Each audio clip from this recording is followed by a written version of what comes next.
Kita berdoa. Bapa di surga, kami bersyukur untuk waktu yang sangat baik yang Kau sediakan buat kami menjadi sebuah kesempatan untuk kami belajar akan firman-Mu. Bapa, teduhkan hati kami ketika kami boleh menaikkan pujian dan penyembahan. Biarlah saat ini waktunya untuk kami boleh duduk tenang. Untuk kami sama-sama merenungkan akan firman Tuhan. Kami tahu inilah sebuah kebenaran. Berikan kepada kami Roh Kudus supaya kami mampu menangkap.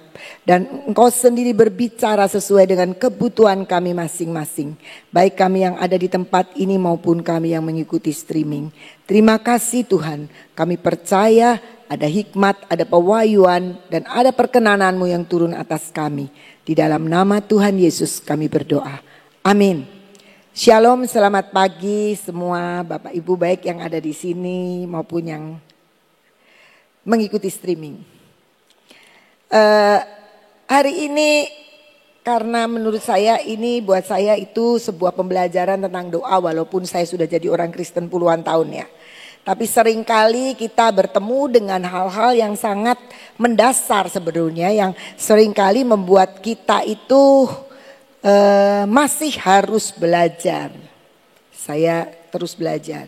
Doa nafas orang percaya, banyak orang yang berpikir seperti itu dan mengatakan seperti itu. Dan saya meyakini itu memang doa itu nafasnya orang percaya. Jadi siapa yang tidak berdoa berarti tidak bernafas. Dan kalau tidak bernafas berarti tidak ada kehidupan. Nah, satu hari saya bertemu dengan seorang bapak. Dan kemudian bapak ini bilang sama saya begini gitu. Ci, aku udah bertahun-tahun gak berdoa. Gak baca Alkitab. Saya kaget. Dia orang Kristen yang sudah cukup lama. Saya bilang kenapa? Saya tahu beberapa tahun yang lalu dia mengalami sebuah pergumulan. Dan dia bilang ya karena saya pikir doa itu enggak terlalu bermanfaat ya. Karena saya sudah berdoa dan sungguh-sungguh berdoa dan saya percaya dia sungguh-sungguh berdoa. Tapi Tuhan tidak mengabulkan katanya. Dan kemudian saya jadi males lah berdoa. Kamu kecewa sama Tuhan? Enggak juga sih kata dia bilang gitu. Saya tetap percaya sama Tuhan. Saya tahu Tuhan itu kuasa, Tuhan itu baik dan sebagainya. Tapi ya sudahlah saya tidak berdoa. Nah, kadang-kadang kita itu berpikir seperti itu. Doa itu manfaatnya apa ya? Toh saya sudah berdoa tapi saya tidak mendapatkan hasil daripada doa itu. Sedangkan kita tahu dari sejak saya mulai sungguh-sungguh dan lahir baru. Selalu mentor saya, kakak rohani saya berbicara bahwa doa itu nafas orang Kristen. Tetapi kenapa seringkali justru kita tidak terlalu menganggap itu penting. Padahal kalau itu nafas kita sangat penting. Karena dalam waktu beberapa detik kita gak bernafas saja kita pasti sudah merasakan gak enak banget gitu. Kita suruh tahan napas saja. Nah seringkali saya cuma mendapat gambaran. Seringkali kita itu berdoa seperti sebuah perjalanannya orang Kristen menuju ke satu tempat. Nah, seringkali ada ilustrasi bahwa kita itu seperti orang yang sedang naik kapal, naik perahu untuk menuju ke satu pelabuhan. Ada lagunya ini, bahwa kita akan sampai ke tujuan pelabuhan. Pelabuhan itu pasti pantai. Tapi ternyata seringkali kita itu harus berjalan menuju ke pantai itu. Cuma banyak orang prinsipnya tidak seperti itu. Dia pikir pantai itu yang harus mendekati dia. Dan itu mustahil. Tidak mungkin terjadi pantai akan mendekati dia. Dan itu sebenarnya sebuah gambaran dari perjalanan hidup kita. Nah ketika kemudian saya pulang dari bertemu dengan Bapak itu. Saya tuh merenung. Iya ya Tuhan. Kenapa ya? Dia itu pasti sudah berdoa, bergumul benar-benar tapi dia tidak mendapatkan apa yang dia doakan. Bahkan menurut kesaksian dari Bapak ini, dalam pergumulan doanya dia ada begitu banyak orang yang ingin menyelewengkan imannya. Menyelewengkan dalam arti gini, udahlah cari alternatif aja. Udahlah kamu coba, gak apa-apa sih iman Kristen tetap. Tapi ini juga ada jalan lain. Dan dia bilang saya tidak pernah mau memilih yang itu. Saya hanya pilih satu Yesus. Karena saya tahu itu satu-satunya Tuhan dan Juru Selamat yang bisa menyelamatkan hidup saya. Bener kan imannya? Tapi kemudian dia sekarang, aduh gak usah berdoa deh. Nah kemudian dalam pergumulan saya teringat dari Yakobus 4 ayat 2b dan 3. Dikatakan begini, ya baca aja dari depan ya. Kamu mengingini sesuatu tetapi kamu tidak memperolehnya, lalu kamu membunuh, kamu iri hati, kamu tidak mencapai tujuanmu, lalu kamu bertengkar dan kamu berkelahi. Nah ini yang saya ingin katakan, kamu tidak memperoleh apa-apa karena kamu tidak berdoa. Saya terus berpikir, si bapak ini berdoa loh Tuhan, tapi dikatakan tidak memperoleh apa-apa karena tidak berdoa. Lanjut di ayatnya yang ketiga. Atau kamu berdoa juga, tetapi kamu tidak menerima apa-apa karena kamu salah berdoa. Sebab yang kamu minta itu hendak kamu habiskan untuk memuaskan hawa nafsunya. Ketika saya merenungkan ayat ini bapak ini berdoa juga kok. Tapi firman Tuhan, kamu memang mungkin berdoa, tapi kamu salah berdoa. Salahnya apa? Kayaknya gak ada salahnya deh. Dia minta sesuatu yang baik. Sesuatu yang menurut saya wajar-wajarnya lah orang berdoa. Dia berdoa misalnya begini. Orang lagi jatuh miskin, ekonominya jatuh. Berdoa untuk diberkati, untuk dipulihkan kan baik. Kalau kita sakit, kita berdoa untuk sembuh. Kan itu ya harusnya seperti itu. Nah tapi di sini kamu minta itu karena untuk menghabiskan dan memuaskan hawa nafsunya. Jadi ternyata doa kita itu bisa dianggap Tuhan tidak sedang berdoa. Atau salah berdoa. Nah coba saya tidak tahu. Saya juga setelah saya merenungkan ini, ya ada juga saya suka doanya salah gitu ya. Makanya gak dapet. Nah sebenarnya sekarang intinya, jadi doa itu seperti apa? Yang Tuhan mau itu doa seperti apa? Mari kita buka Mazmur 141. Mazmur 141 ayat 2 bagian akhir sebenarnya. Tapi ayat 2 kita baca. Biarlah doaku adalah bagimu seperti persembahan ukupan. Dan tanganku yang terangkat seperti persembahan korban pada waktu petang. Oh ya bagian pertama. Dikatakan biarlah doaku bagi Tuhan seperti persembahan ukupan. Kita tahu persembahan ukupan itu apa? Persembahan ukupan itu melambangkan sebuah penyembahan dan pengakuan kepada Tuhan. Kita tahu ya, di sini tiap pagi juga ada saudara-saudara kita yang panggilannya imam, dia akan berdoa membawa ukupan. Di taman Tuhan juga. Apa itu ukupan? Wangi-wangian yang sangat disukai oleh Tuhan. Jadi Tuhan bilang doamu itu harus menjadi satu persembahan ukupan. Artinya doa kita itu harus harum di hadapan Tuhan. Jadi Tuhan itu waktu dengar doa kita itu senang gitu. Benar kamu doain seperti itu. Gitu. Nah itu yang sebenarnya doa. Jadi ukupan itu wangi-wangian. Jadi doa kita itu doa yang wangi. Ya sudah, mungkin kita enggak sih mendoakan misalnya Tuhan itu orang nyakiti saya, baleslah Tuhan. Nah itu enggak lah, itu enggak wangi pasti ya. Karena Tuhan bilang berkatilah musuh kita. Kita enggak sampai sebegitu. Tetapi terkadang tadi di dalam Yakobus mengatakan kamu salah berdoa. Sebab doamu itu doa mengingini hawa nafsumu, memuaskan, menghabiskan hawa nafsumu. Dan itu kalau namanya hawa nafsu itu kan kedagingan ya. Jadi kedagingan itu basi di depan Tuhan. Tuhan ingin hendaklah kamu menyembah di dalam roh dan kebenaran. Dan Tuhan ingin doa kita adalah sebuah ukupan yang wangi di depan Tuhan. Seperti apa kalau ukupan yang wangi di depan Tuhan itu? Ya tentu saja semua yang Tuhan suka. Kalau kita tahu ya, saya mungkin sudah cerita berulang-ulang. Saya dulu baru pindah ke Cirebon, kemudian saya punya pembantu yang dikasih sama mertua saya yang sudah cukup senior. Dan ternyata menurut saya dia kalau masak sayur asem enak banget gitu. Sayur asem dan sambelnya enak banget. Saya bilang gini, Bi, Enak banget dia ini sayur asem kamu. Terus dia kasih saya hampir tiap hari sayur asem. Ya lama-lama saya bilang bosen kata saya gitu. Yang tadinya merasa enak tidak wangi lagi di depan saya gitu.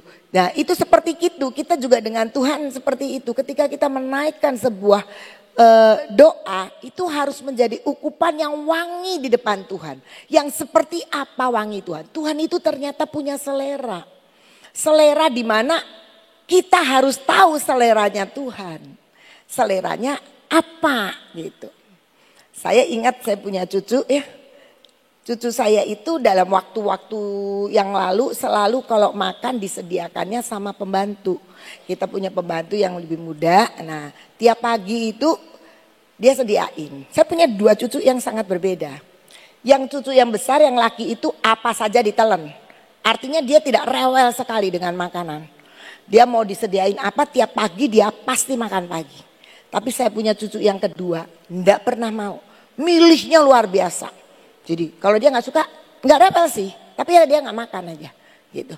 Nah satu ketika mbak saya ini keluar. Dia keluar. Nah saya percaya setiap kali saya selalu berdoa Tuhan. Saya sudah berdoa dan diizinkan dia keluar karena memang dia mau menikah. Saya tahu pasti saya akan mendapat yang lebih baik. Tapi ada hal yang lebih baik itu ketika itu saya mendapat pengganti. Pengganti seorang dan memang baik. Tapi dia tidak terbiasa menyiapkan makanan. Jadi maminya anak saya itu kalau bangun pagi-pagi dia langsung masak. Dia langsung kasih buat anak-anaknya. Nah kalau malam-malam dia sudah siapin dulu ngeracik-ngeracik. Itu yang tidak pernah dilakukan sebelumnya. Tiba-tiba karena mbaknya keluar. Jadi dia siapin sampai mbaknya ada gantinya. Dia tetap lakukan itu. Tiba-tiba cucu saya yang besar. Dia orangnya memang kalem. Cool banget gitu ya. Terus dia bilang begini. Mami mbak yang baru tuh hebat. Kasih makan setiap hari bergizi. Maminya langsung tanduknya keluar. Hei enak aja mbak itu. Mami tiap pagi yang masak. Dia gak terima karena dia yang masak gitu ya. Tapi itu menyukakan cucu saya walaupun dia tidak protes. Menyukakannya apa? Makannya tiap hari bervariasi. Dan dia bisa menilai bergizi. Rupanya kalau mbaknya yang dulu tuh kalau diajarin bikin begini.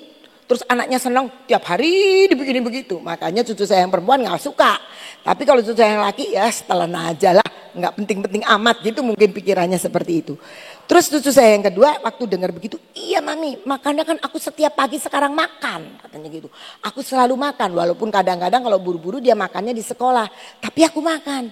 Karena sehari-hari ini sesuatu yang menyenangkan. Dimakan setiap hari menunya berubah dan menurut cucu saya bergizi. Tuhan juga begitu. Tuhan itu suka kalau kita ngasih yang bergizi. Yang bukan Tuhan kurang gizi. Tapi sesuatu yang wangi, yang menyenangkan, yang sesuai selera Tuhan. Jadi dia punya selera. Jadi doa kita pun juga seperti itu. Harus menjadi seleranya Tuhan.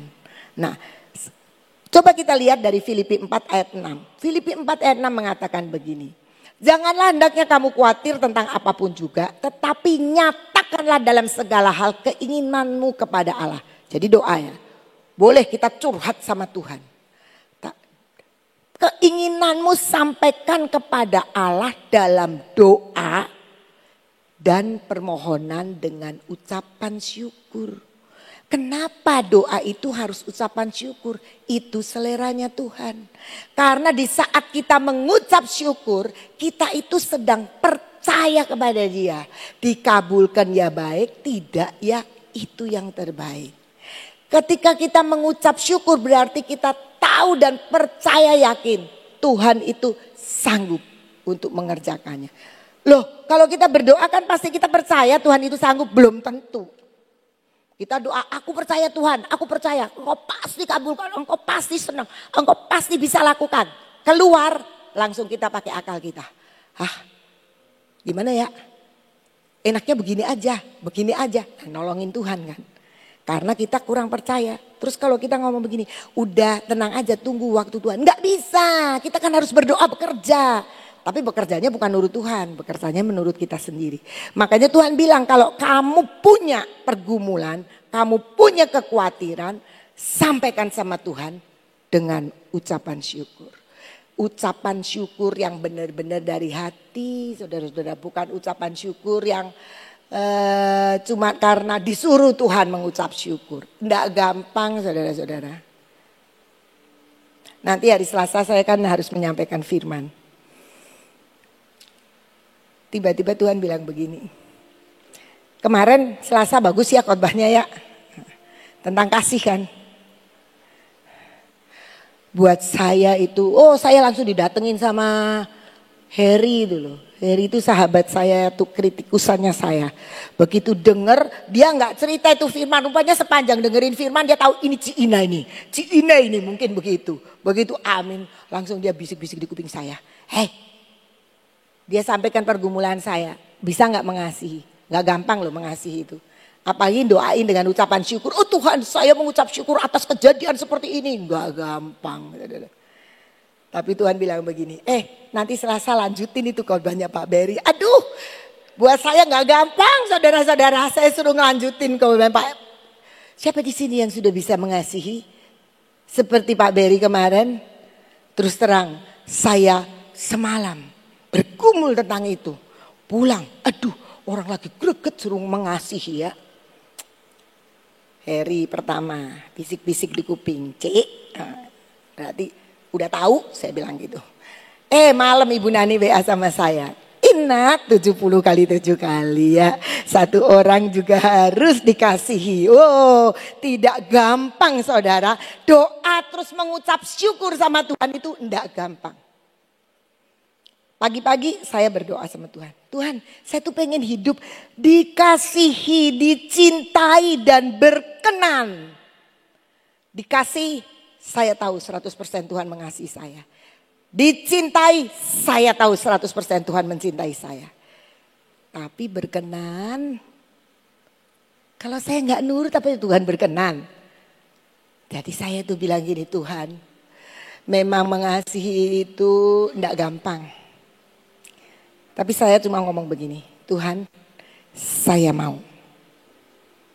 Walaupun saya belum bisa. Selanjutnya nanti Selasa aja saya ceritanya. Iya jangan sekarang, tapi Tuhan sudah mulai ajari saya tentang kasih. Nah sekarang doa emang gampang, doa sambil mengucap syukur, enggak gampang.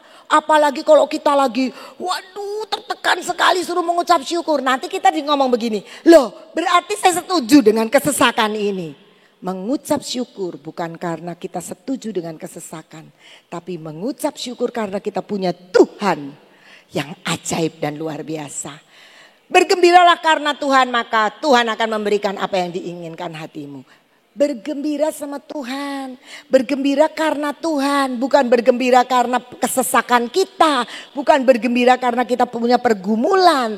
Karena banyak orang, masa kita bisa bergembira lah? Ya karena yang dipikir pergumulannya. Tapi di atas itu sebenarnya kita harus mengucap syukur. Saudara-saudara, kita itu adalah orang yang sangat beruntung, punya Tuhan yang lebih dari segala-galanya. Dan itu Tuhan bilang, makanya kalau kamu berdoa gak usah khawatir, kamu sampaikan dengan ucapan syukur. Karena kita punya Tuhan yang ajaib. Nah kenapa sekarang perlu berdoa? Bapak tadi ngomong aku gak berdoa bertahun-tahun dan ketika saya ketemu sehat-sehat aja kok dia. Dia sehat-sehat aja. Jadi apa sih sebenarnya perlunya kita berdoa? Lukas 22 ayat 40 bilang begini.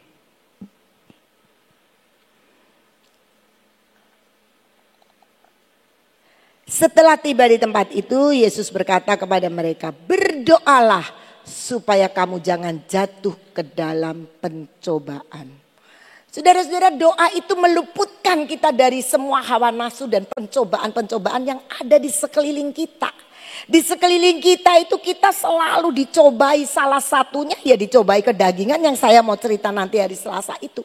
Salah satu pencobaan itu selalu kita dibawa dan diseret untuk kita masuk ke hawa nafsu, untuk kita diseret, untuk kita melakukan kedagingan kita. Yang selalu pencobaan itu ada. Dan pencobaan itu dibikin saudara misalnya ya, saudara marah. Itu sebenarnya kan pencobaan. Sebenarnya kita harus sabar. Tapi kenyataannya kita marah. Nah, berdoa itu sebenarnya untuk menjaga hidup kita dari pencobaan. Marah sih gak apa-apa. Tapi kesalahan-kesalahan kita seringkali dalam kehidupan itu karena sebuah kesalahan pilih. Nah, doa kita itu akan meluruskan dan menjauhkan kita dari pencobaan itu. Pencobaan itu bentuknya banyak, tapi yang pasti ya tadi salah satunya hawa nafsu. Ketika kita punya nafsu ini, mungkin kita bisnis punya apa kayak gitu, itu akan diluputkan ketika kita banyak berdoa. Makanya nanti ya hari Sabtu itu ada pencurahan Roh Kudus. Bagi saudara-saudara yang belum bisa berbahasa roh, saya sangat menganjurkan untuk hadir, untuk bisa berbahasa roh. Karena bahasa roh itu memimpin doa kita. Dari yang kita tidak sadari, kita bisa berdoa dengan roh kita kepada Tuhan. Dan Tuhan itu akan membantu kita untuk berdoa sesuai dengan yang kondisi kita. Jadi yang pertama, doa itu menjaga hidup kita dari berbagai pencobaan. Ada doa. Matius 26 ayat 41 mengatakan demikian. Berjaga-jagalah dan berdoalah supaya kamu jangan jatuh ke dalam pencobaan. Roh memang penurut. Roh yang ada di dalam kita, roh kita itu nurut. Tetapi daging kita yang suka gak nurut. Daging kita ya nafsu, keinginan-keinginan dunia dan sebagainya ya saudara. Kita yang simpel aja lah, simpel. Kita lagi berdoa. Kita lagi baca Alkitab.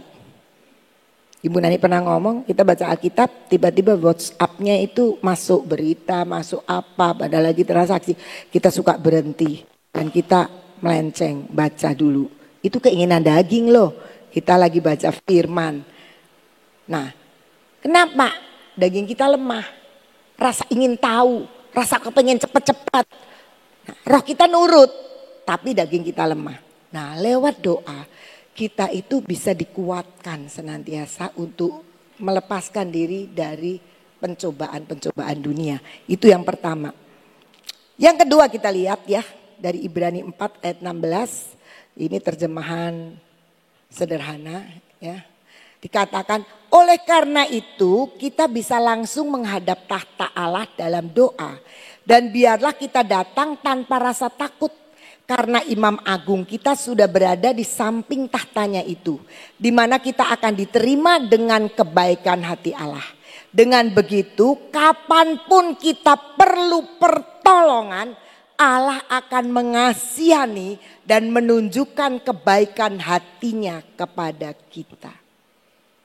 Dalam perjalanan hidup kita itu menghadapi situasi yang kadang-kadang itu di luar kesadaran kita tiba-tiba terjadi.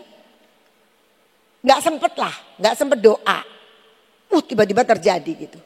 Tapi ternyata ketika kita tiap kali sudah menghadap kepada Allah dalam doa, maka Tuhan mengatakan dengan kebaikannya, kapanpun kita butuh pertolongan, tanpa kita belum jerit doa, Tuhan itu sudah datang menunjukkan kebaikan hatinya, menolong kita.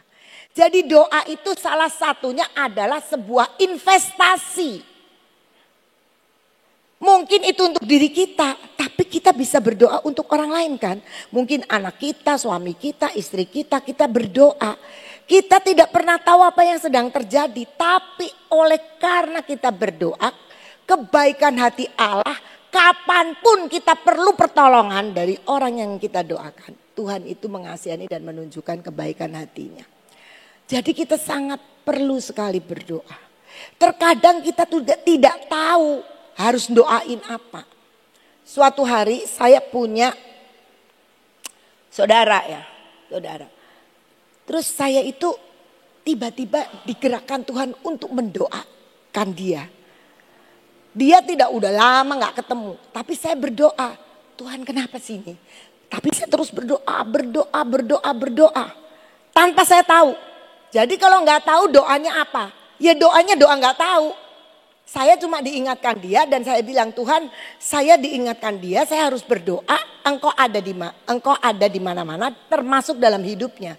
Ya engkau jagai dia, apa saja yang Tuhan pimpinkan saya doakan dia. 3 bulan kemudian. Dan saya tidak tahu apa yang terjadi. 3 bulan kemudian saudaranya ngobrol sama saya. Kemudian saya tuh nanya. Ini keadaannya apa sih dia itu? Kapan kamu berdoa? Dia bilang, ya kayaknya 3 bulan yang lalu kata saya gitu.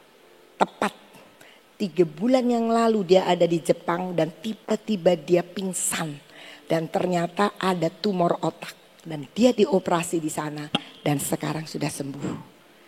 Kita tidak tahu, tapi doa itu ternyata mengerjakan sebuah perkara yang seringkali kita nggak sadari. Satu ketika saya mungkin pernah cerita di sini, saya berdoa untuk besannya mami saya, yang saya nggak deket. Dia juga ada di Jawa Tengah. Tiba-tiba saya itu, kenapa ya kalau inget dia menangis, dia belum jadi anak Tuhan. Rasanya pengen nangis dan saya terus berdoa untuk dia. Satu hari kakak saya telepon. Jadi mertuanya dia yang sakit. Kakak saya telepon dan bilang gini, bantu doa ya, mama mertuaku itu kena kanker. Kayak gitu. Oh pantesan, saya itu setiap kali kok inget dia. Padahal saya tidak kenal dekat. Hanya tahu ya saya sama anaknya memang dulu sekelas. Istrinya kakak saya, tapi saya sama mamahnya nggak dekat. Oke, saya doakan. Dan ini keluarga yang belum jadi anak Tuhan, orang tuanya. Jadi besannya mami saya. Terus satu ketika, saya itu tiap hari loh suruh doa. Sampai kadang-kadang bingung saya. Saya lagi berenang, diingatkan dia. Dan sambil berenang saya berdoa. Sampai satu ketika dibilang, oh mau dibawa ke Belanda. Dibawa ke Belanda, jadi saya langsung ke Jakarta. Saya ke Jakarta, saya mau temui dia, tapi nggak ada waktu. Begitu saya masuk, dianya sudah mau berangkat ke airport. Sedangkan dia kan bukan keluarga Kristen, jadi saya nggak bisa motong-motong. Doa dulu begitu ya. Hanya saya deketin dan saya bilang, saya berdoa. Oh iya, kamu dukung aku doa ya. Dia berangkat ke Belanda, ternyata dokter di sana sudah angkat tangan. Pindah ke China dan meninggal di sana. Bagi saya kecewa. Loh saya sudah doain kok saya gak sempet ngajak dia terima Yesus. Saya gak sempet ketemu untuk ngomong dan mendoakan. Dan akhirnya dia meninggal di sana. Pada waktu dibawa, jenazahnya dibawa. Kemudian jenazahnya dibawa dan kemudian saya datang. Saya datang ya mereka pakai upacara dengan agama mereka. Ya. Tapi ada sepasang suami istri. Yang saya tidak tahu siapa tapi cuma saya dikasih tahu itu pendeta. Dan ternyata beberapa waktu kemudian saya ketemu dengan kakak sepupu saya yang cerita. Bahwa ternyata ini mertua kakak saya itu sedang ikut pembelajaran agama. Maksudnya kayak kateksasi begitulah. Firman Tuhan dilayani oleh pendeta yang datang pada waktu meninggal. Karena rumahnya sebelah nama gereja. Saya langsung baru mengerti. Tapi itu setelah terjadi meninggal mungkin setahun kemudian. Baru saya mengerti. Oh doa saya itu hanya sebuah investasi untuk mungkin memegang imannya. Sampai detik terakhir. Karena dia meninggal di luar negeri. Tapi saya tahu tidak ada gunanya doa itu. Selalu ada gunanya. Hanya kita harus berdoa menurut keinginan Tuhan. Dan dikatakan kalau kamu berdoa maka kapanpun ketika ada pertolongan Tuhan yang harus turun. Tuhan akan menunjukkan kebaikan hatinya. Jadi jangan kita tidak berdoa. Yakobus 5 ayat 16 adalah ayat yang sangat terkenal. Karena itu hendaklah kamu saling mengaku dosamu dan saling mendoakan supaya kamu sembuh. Doa orang yang benar bila dengan yakin didoakan sangat besar kuasanya. Doa itu mengerjakan kuasa Tuhan yang sangat besar. Lebih daripada yang kita pikirkan. Ajaib. Dan itu sebenarnya kalau soal kuasa Tuhan dan keajaiban Tuhan, kita itu saksi mata. Di taman Tuhan, di dalam kemarin kita hari ulang tahun sekolah itu juga saya lihat banyak keajaiban Tuhan terjadi. Dan kita bisa melihat di situ doa itu mengerjakan kuasa Tuhan yang besar dan ajaib buat hidup kita. Nah, sekarang saya hanya sedikit mengatakan ada beberapa bentuk-bentuk doa.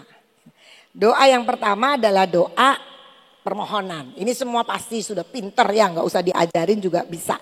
Matius 7 ayat 7 sampai 11 mengatakan demikian, mintalah maka akan diberikan kepadamu, carilah maka kamu akan mendapat, ketoklah maka pintu akan dibukakan bagimu. Karena setiap orang yang meminta menerima, dan setiap orang yang mencari mendapat, dan setiap orang yang mengetok baginya pintu dibukakan. Adakah seorang daripadamu yang memberi batu kepada anaknya jika ia meminta roti, atau memberi ular jika ia meminta ikan? Jadi jika kamu yang jahat tahu memberi pemberian yang baik kepada anak-anakmu, apalagi Bapakmu yang di surga. Nah, ini yang kita harus tahu. Kita punya kesempatan untuk minta, maka kamu akan diberi. Cari, maka kamu akan mendapat. Ketok, pintu akan dibukakan. Tetapi ada satu kalimat yang mengatakan begini di ayat 11 tadi. Ia, Bapa kita, akan memberikan yang baik kepada mereka yang meminta kepadanya. Nah, yang baik itu yang seringkali kita pikir yang kita minta itu sudah baik. Sedangkan tadi di Yakobus dikatakan kamu salah berdoa karena yang kamu minta menurut hawa nafsumu. Jadi saya tidak tahu dan saya tidak ingin menjudge Bapak tadi yang tidak mau berdoa. Yang terbaik harusnya yang dia terima sekarang. Tapi dia tidak melihat itu. Dia melihat yang permohonannya dia yang baik. Jadi kenapa banyak orang Kristen seringkali kecewa. Kenapa banyak orang Kristen akhirnya apatis. Dan merasa doa itu gak ada gunanya. Karena dia tidak menyadari Tuhan itu memberikan yang baik bagi semua yang meminta. Kalau kita minta, Tuhan bilang minta roti gak akan dikasih ular. Jelas, tapi kita harus tahu kalau kita minta roti kita mungkin akan dapat es krim sandwich atau yang lebih baik lagi. Karena Tuhan itu memberikan yang baik kepada kita. Itu percaya, dan kalau kita berdoa kita harus percaya dulu.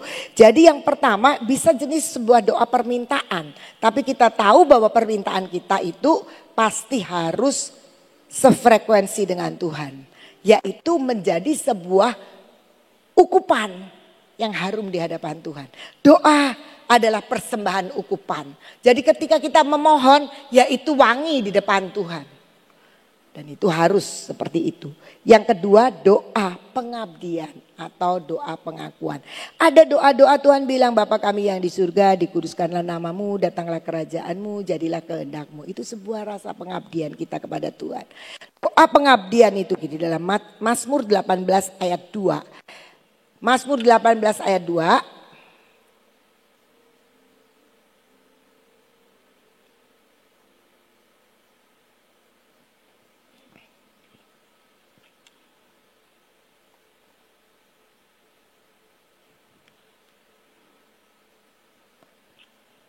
Oh, berarti ayat selanjutnya ya. Ya, itu.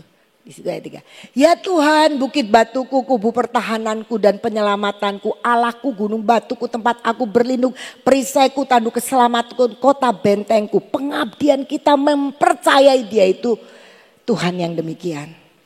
Saya pernah satu ketika ngobrol sama Pak Yusak dulu. Pak Yusak itu kalau berdoa kan bisa lama, tekun dan selalu berdoa. Satu ketika saya bilang gini, Om itu kalau doa tuh gimana sih? Kan kalau kita banyak orang itu ini sudah berapa lama yang lalu. Kita kalau doa itu kan habis bahan. Mana bisa doa sampai sejam 2 jam. Habis mau ngomong apa. Pak Yusuf bilang gini. Oh doa itu enggak selalu jaluk-jaluk katanya gitu. Jadi doa itu kalau Pak Yusak itu doa begini. Tuhan Engkau itu baik banget ya Tuhan. Engkau itu baik, sangat baik. Terus kata Pak Yusak bilang gini, kalau kamu ngomong begitu sejam, 2 jam, 3 jam juga bisa kan? Loh ya cuma ngomong baik-baik Tuhan. Iya, tapi itu sebuah pengakuan dan pengabdian. Tuhan itu sangat baik sambil menghitung segala kebaikan Tuhan. Jadi dalam doa kita itu ada sebuah doa pengabdian, doa pengagungan, doa yang memberikan kepada kita pengakuan kepada Tuhan. Siapa Tuhan kita itu? Dan sebenarnya kita harus lakukan itu setiap hari, sebuah pengabdian pengakuan kita. Yang ketiga doa syafaat, ini gak usah dibaca ya, panjang sekali. Abraham satu ketika berdoa syafaat untuk Sodom dan Gomora. Dia bilang Tuhan, kan Tuhan bilang begini, Abraham, aku mau lihat itu Sodom dan Gomora, mau tak hukum. Aduh jangan sih Tuhan, jangan. Itu dosanya gede banget. Kalau ada 50 orang benar, masa ya kamu tetap hukum? Kan 50 itu orang benar. Oh enggak jadi, batal. 40 batal. Tapi enggak ada. 30 terus tawar-tawaran sampai 10 dan ternyata tidak ada. Tapi Tuhan bisa tetap menyelamatkan dengan doa syafaatnya Abraham. Lot yang dipinggirin.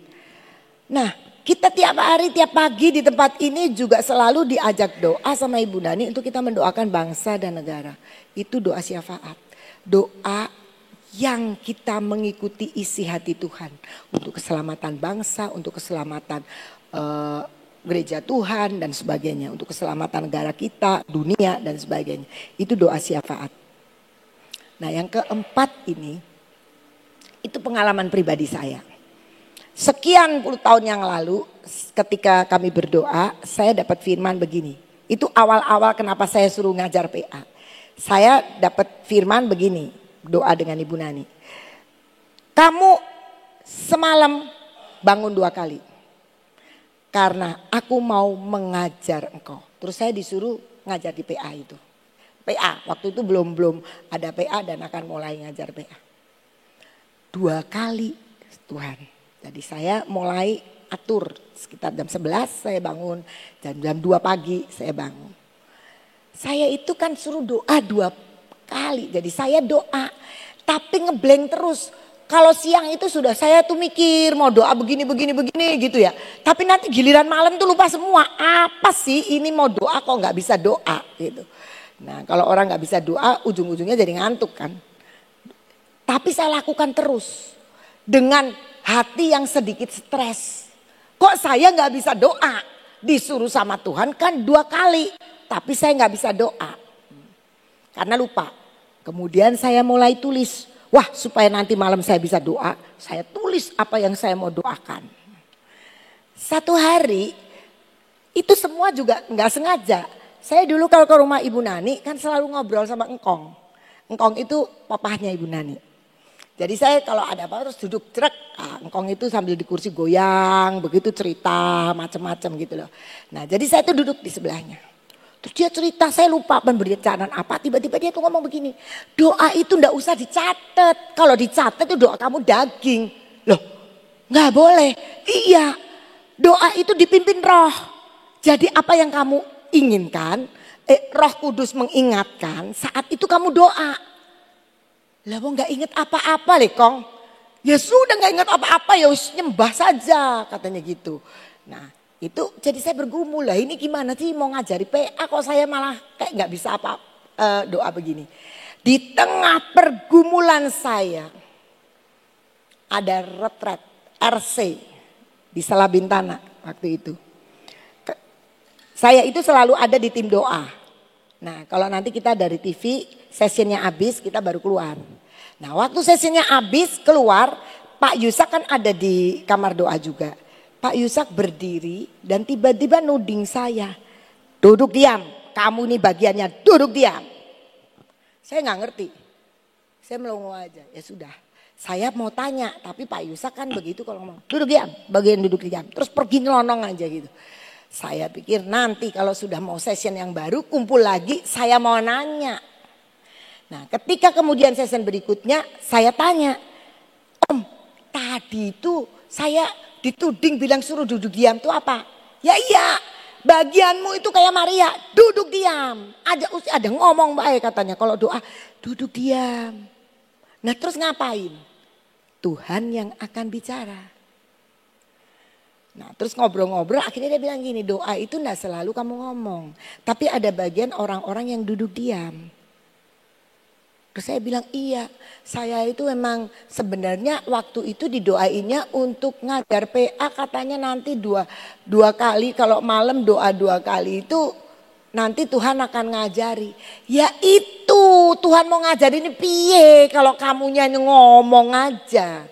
Jadi saya melihat bahwa ada bagian kita mungkin tidak semua atau mungkin sewaktu-waktu Tuhan itu ngeblankkan kita kalau doa.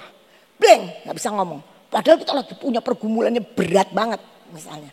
Udah sebelum masuk ruang doa udah kepengen doa macam-macam. Begitu duduk blank, gak ada yang bisa didoakan. Apa ya tadi itu mau doa tuh ya? Apa yang gak keinget? Duduk diam. Itu waktunya Tuhan yang bicara. Dan ada macam-macam itu permohonan, pengabdian, doa syafaat dan duduk diam. Mari kita belajar dan bagaimana kita menyikapinya. Ibrani 11 ayat 6 mengatakan kalau kita berpaling kepada Tuhan maka kita harus percaya Allah ada dan Dia memberikan upah. Kita harus percaya ketika kita doa bahwa Tuhan itu sungguh-sungguh ada dan Dia mengerjakan apa yang kita doakan. Kita harus rendah hati seperti orang Farisi yang sebelahnya adalah pemungut cukai dan dia rendah hati berdoa. Tuhan bilang itu yang berkenan, itu yang rendah hati. Ya. Kemudian kita tahu bahwa di dalam Kolose 4 ayat 2 juga bilang kita harus bertekun dalam doa. Jangan dianggap kalau doa itu bisa instan. Bisa, ngerjain instan bisa. Tuhan kita doa sekali langsung dikabulkan bisa. Tapi kadang-kadang Tuhan gak mau. Kadang-kadang Tuhan ingin ketekunan kita. Bertekunlah dalam doa dan pada itu berjaga-jagalah sambil mengucap syukur. Mari kita jangan tinggalkan kehidupan doa kita. Kalau kita meyakini doa itu nafasnya orang percaya. Maka kalau Anda tidak berdoa, Anda sedang tidak bernafas. Jadi percayalah Anda tidak akan mendapat apa-apa. Doa itu besar kuasanya. Tuhan Yesus memberkati, itu yang saya sharingkan. Saudara, dalam kesaksian Ibu Ina tadi, saya ini yang dapat ya. Dan saya akan share buat saudara. 1, jangan putus asa. Ya, ini. Dalam menentukan sesuatu kehendak Tuhan, jangan putus asa. Contoh, Ibu Ina mendapatkan pernyataan Tuhan, harus doa semalam 2 kali. Tapi kenyataannya itu mentok terus. Ini kan namanya mentok. Tapi karena dia itu tidak putus asa, itu jalannya ada aja. Bisa ketemu sama engkong, bisa ketemu sama Pak Yusak ya. Lalu ketemu sama engkong, udah dapat sesuatu, gak ngerti prakteknya. Ketemu sama Pak Yusak, gak ngerti prakteknya ya. Tapi terus tidak putus asa. Nah, sampai akhirnya Tuhan itu membukakan jalan. Apa yang menjadi kehendak Tuhan menjadi kenyataan ya. Jadi kalau kita mendapatkan firman Tuhan atau pernyataan Tuhan, sekali jangan putus asa.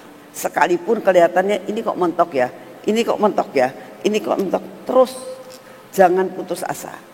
Nanti akhirnya dibukakan. Itulah sebabnya Tuhan katakan kalian itu sama Tuhan itu seperti ya, seperti apa? Kawan sekerja Allah. Jadi jangan dipikir kalau sudah dikasih firman Tuhan ini terus langsung jadi. Ada jalannya. Jalan ke sini, jalan ke sini, jalan ke sini. Oh, akhirnya ketemu. Ya. Yang kedua, yang kita pelajari dari apa yang disaksikan tadi tentang doa tadi adalah bahwa yang pertama jangan putus asa, yang kedua terus tekun dalam jalannya, ya. Tekun dalam jalan Tuhan. Jadi sesudah itu jangan putus asa, ya. Terus dijalani aja, dipraktekkan lagi, ya. Nah, dengan kita itu tekun menjalani, itu pasti dapat. Karena firman Tuhan mengatakan, cari maka kamu akan mendapat. Ya. Belajar saudara, ini namanya hidup praktek. Kalau saudara datang setiap pagi di tempat ini, sebetulnya saudara itu mendapatkan banyak perkara. Ya. Kesaksian, ya. Sesuatu hal yang kita bisa terima. Jadi jangan sekedar masuk ini, keluar sudah lupa. Kemarin khotbahnya apa? Lupa. Diingat lagi. Oh ya, aku dapat pelajaran seperti ini hari ini. Nanti kita akan menjadi orang yang pandai. Dan itulah yang dikatakan kita itu menampung semua itu dalam lumbung hati kita. Sehingga pada masa-masa kesukaran itu kita seperti Yusuf, membuka lumbung dan kita bisa mengeluarkan dan kita bisa menikmati. Ya.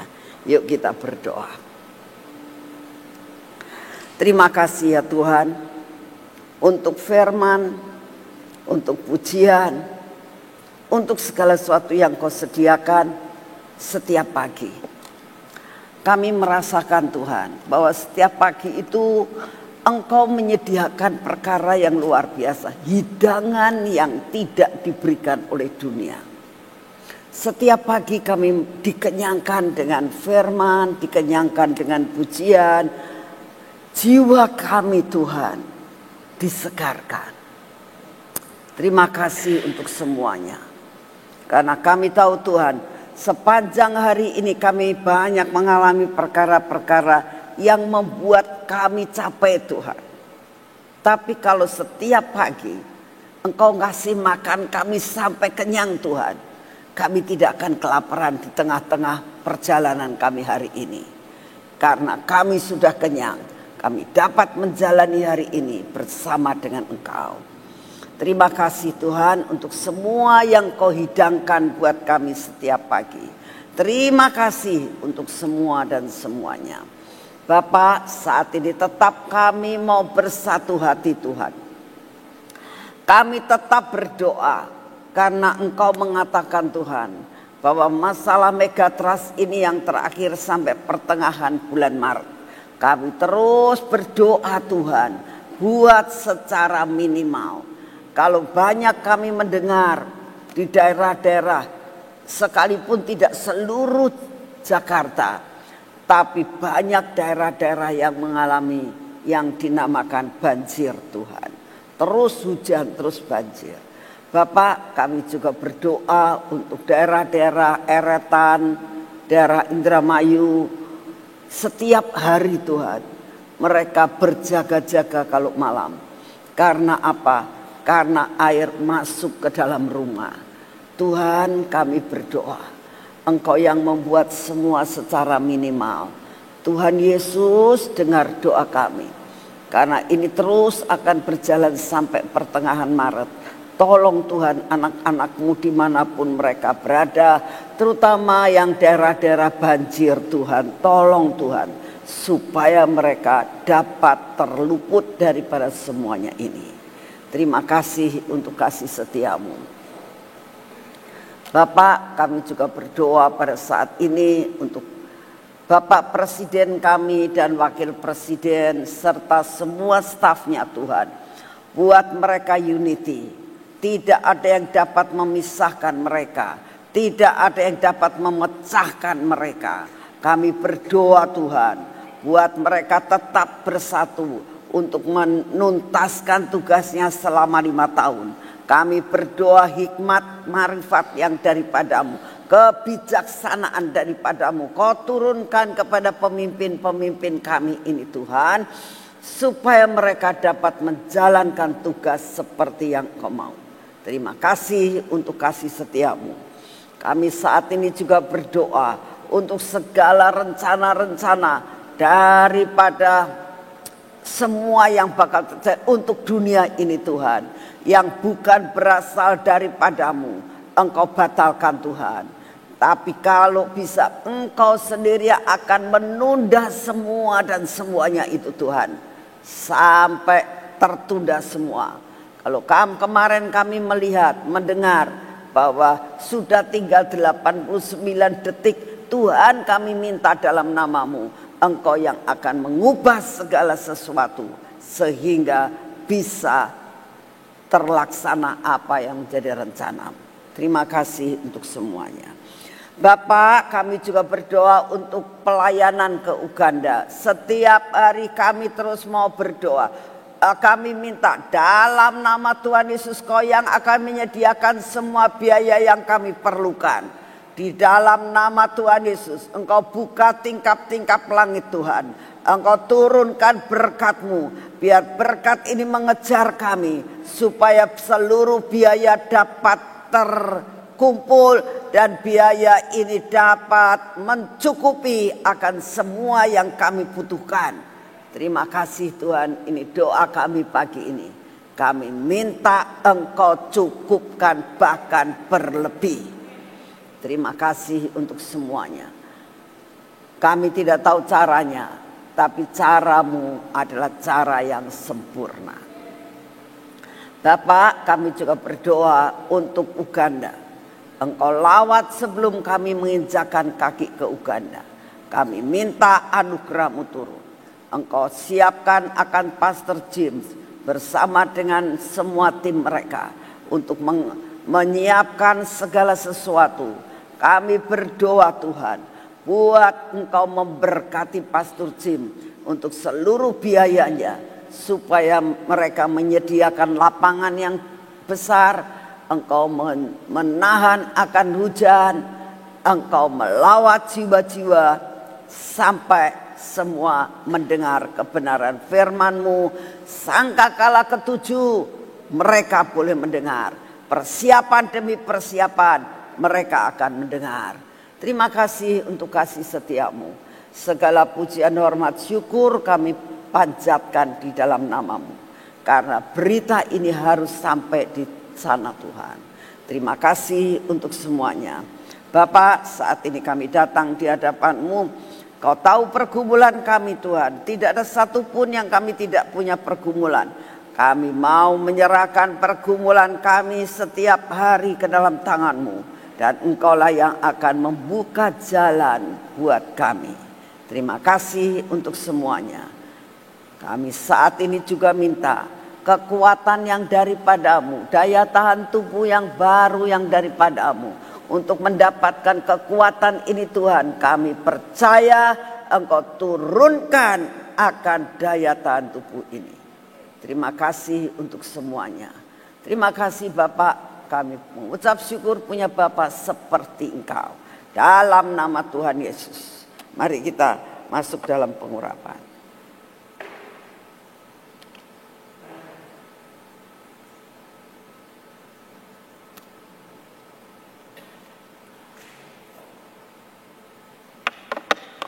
Terima kasih Tuhan Yesus, Kau Bapa yang sangat baik.